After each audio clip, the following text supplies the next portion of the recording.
Hello সবাইকে, কেমন আছো তোমরা সবাই? আমি তো অনেক ভালো আছি। আর লাস্ট ভিডিও তোমরা দেখেছিলে, বৌদিকে নিয়ে গেছিলো মেডিকেলে সবাই মিলে। আজকে বৌদির ডেলিভারি হবে দুপুর 1টার সময়।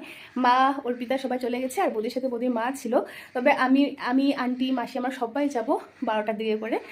কারণ কি, বৌদি এখন যে রুমে আছে ওখানে সবাইকে ঢুকতে তো দেয় না। এখন সবার খাওয়া দাওয়া হয়ে গেছে, দুপুর রান্না টান্না সব কিছু হয়ে গেছে। আর মা মোটামুটি সবার জন্য একটু খাওয়া টাবার নিয়ে চলে গেছে মেডিকেলে। তো এখন আমি আর মাসি রেডি হচ্ছি, যাবো হলো একটু বাজারে গিয়ে পুচকুটার জন্য কিছু কিছু নেবো, ঠিক আছে? ওগুলো তোমাদের সাথে শেয়ার করবো, হ্যাঁ, তোমরা দেখবে। চলো, একবার রেডি সেডি হয়ে গেছি, আমি আর মাসি বের হয়েছি হলো বাজারের দিকে। দেখি কী পাই পুচকুটার জন্য ছোটো ছোটো। হ্যাঁ, আশা তো আছে কিছু কিছু, এখন ওগুলো পেলেই হলো, খালি দেখা যাক এখন কী হয়।